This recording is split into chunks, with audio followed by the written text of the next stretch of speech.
everyone, how is it going? It's the Fuzz. So, it's time for reveal number 4. Oh yeah, we're gonna get right into it. I have not seen these cards, so I am excited to see whether we get any demons, whether we get any angels, you know, which faction is gonna get the love this time, you know? So, since this is a premium pack, we're gonna see most of the new cards. We will not see all of them. I don't know if there's gonna be 4 or 3 in this one, so let's start. Bam! It's a rare channeling. Okay. That looks awesome. It's a human priest. That's the rare. Test of time. Blech. Lightning bolt. A spell. It's a rage spell. So is Burning Rage getting changed then? Because this rage spell draws a card. That's a bit scary. Not in the lightning bolt. That's the uncommon. What's the common?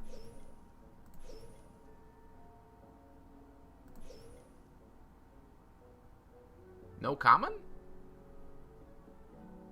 Or is it well, that's weird. Well, let's see. So we've seen 2 cards. Let's see what we get next. We got a rage spell and a priest. Another rage spell. That's the same one.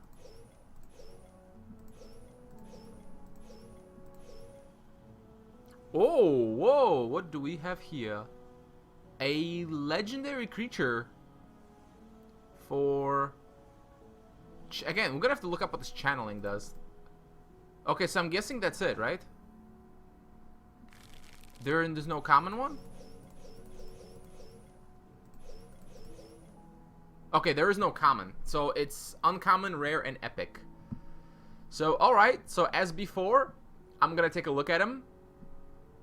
And I'll be right with you when I've decided what I think of them. Okay, so we are back. So I've had a chance to look at them. Channeling, by the way, so we're going to start with this card, right? Channeling means you can use the energy on the card to pay for something. So that's really cool. So let's start with this one. Bless Emissary. It's a priest. Maybe some synergy for Namir? Maybe. It's got the 2/3 cost, you know, the library guards cost, 2/3 body, 2 speed. That's okay. That's good enough. And it gets 2 energy, and then you can use this energy to pay for blessing cards. Well, we're gonna get to that in a second. And the other effect is whenever you do that, whenever you use her energy to play a blessing, you draw a card. So, well, let's look at some blessings, right? So the idea is you play her. Oh, whoops. You play her, you can play a 2-cost blessing for free and redraw. That seems good enough. So let's see. Let's look at some blessings. Okay, so for order, Angelic Song, whatever. Now Mirror's Blessing, that's interesting. Path of Transcendence, that could be interesting too, because if you put her under Path, she comes out with the energy restored. So if you play her, and then play this for free, you draw a card, put her under, then she comes out, you draw another card. It's an interesting idea. Unbreakable, I don't know, maybe. Angelic Might is 3 mana, so you'd have to use some kind of an energy-giving ability to be able to play this, but it doesn't seem likely, unless you combine it with blue. And otherwise, Force Field, not likely. Mantle of the Winds is a bit too weak. Grand Reunion, I don't think so. Boiling is a bit too weak. Massive Assault, probably not. And Murder Instinct. So, while I like the idea, I mean, we have to consider the fact that we may get more blessings, right? There are still lots of cards to go. As it stands, I don't think the card is good enough. But it is very cool. First of all, I like the mechanic. And there's definitely some possibilities. So, since it is energy-based, the thing you're probably thinking of immediately is, well, what if I combine it with Wisdom and try to do some energy shenanigans? Well, that certainly could work. And looking at these cards, right now, I'm not too convinced because these blessings are just not that strong. You know, Grand Reunion being the biggest one, you're not really gonna want to use, since she's not an elf or anything like that. So, and all these other ones, just the effects aren't big enough. The Path is the one that interests me the most. Path is a card I've been wanting to use in a deck somehow, but just can't seem to be able to. So with her, with the Sunblessed, and maybe some other blessings, it could happen. So looks, at a glance, looks really cool. I think there's definitely a potential for her to be played with a little bit more support. As for Trials, probably not. The body's okay. It's not bad, but you are not likely going to draft very many blessings. And you'd have to draw the blessing with her, so the effect is a bit iffy there. It's probably not going to work out in Trials very well. It's just going to be like below average or something. So, but yeah, I like that. Now we move on to the main course. Elanor the Spellweaver Adept. I like how you included the name of the game in the card itself. And actually, Spellweaver Adept is like, it's like a title that they gave to some of the early backers. I think it depended on how much money you put in at the start. And Adept was like one of the lower levels, but it was there. So anyways, legendary, 4 mana, 1 aspect. Very odd decision. This is the doomsday cost, the cost you never want to be, because it really feels like much more than it is. One attack, 4 health, 2 speed. That's like a whatever body. It's okay. Channeling. You can use her energy to pay for actions, and actions are one of the variants of spells. She has 3 energy, and then she has that effect where if you have 3 aspects, one of them blue, which obviously you do because you're playing her, when she enters the field, you may put an action card with mana cost 3 or less from your grave on top of your deck. So finally we have a way to reuse spells in the game. That's really cool. Now, of course, if you're playing her, you obviously have a 3 aspect deck, right? Because you can't really play her aggressively. So that condition will almost always be fulfilled. So yeah, the ability to reuse some spells seems pretty good. Now let's take a look at some actions, shall we? There are actually quite a few. So you look at this. Yeah, that's a lot of actions. So because she has 3 energy, you could play a 3 mana action, like, you know, for free. Now, again, just like it is with Kayana, you have to have the aspects to do it. So you can't just put in a bunch of, like, I don't know, Fire Blasts or Dragon Fires and hope to be able to play those. No, you have to have the right requirements. Now, if you look at the blue actions, they're not great. Ancient Wisdom is okay. It's got some card draw. Flash Freeze is so-so.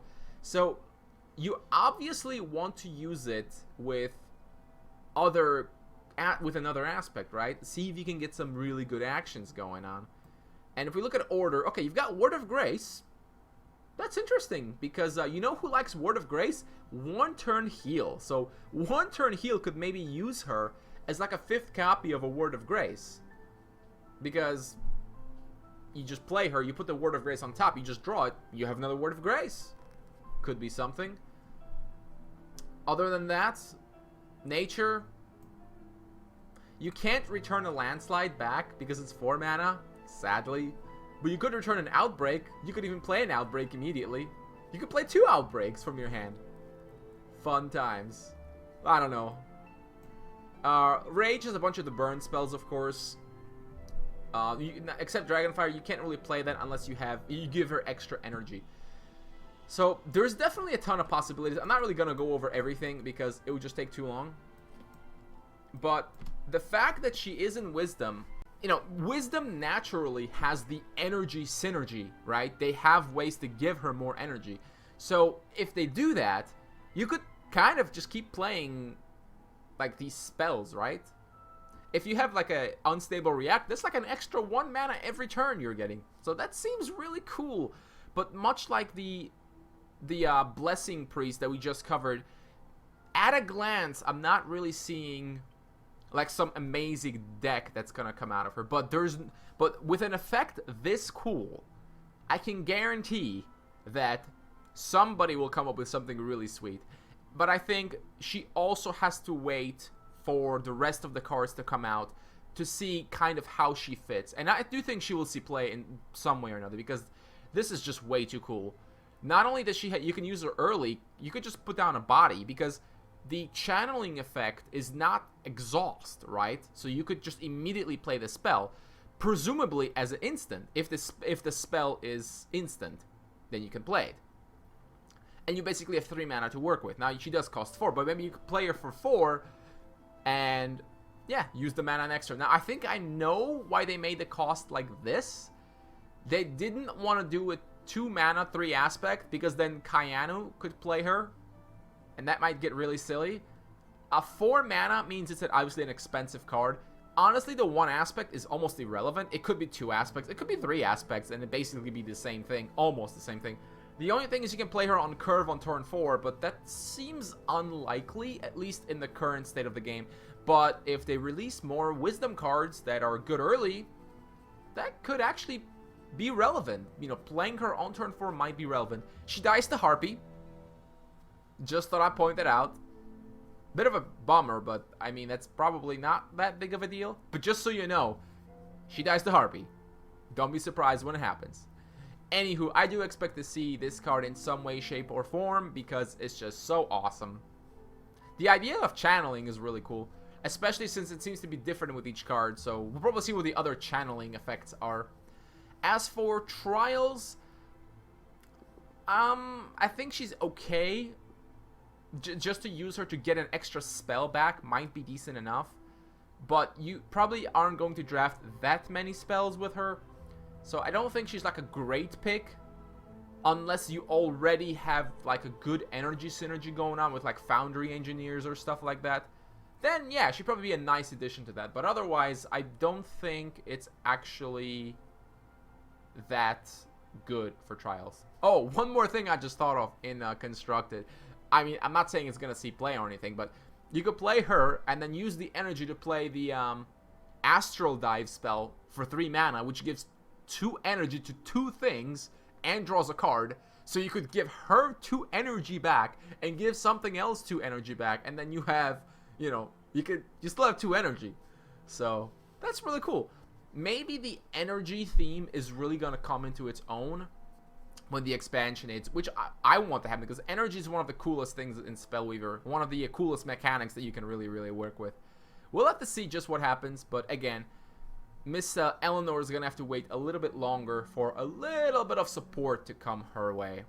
And in Trials, like I said, it's not great. Not terrible, but not really anything special. Last card, Lightning Bolt. Oh my god, what is this, Magic the Gathering? Anywho, it's a 2 mana spell.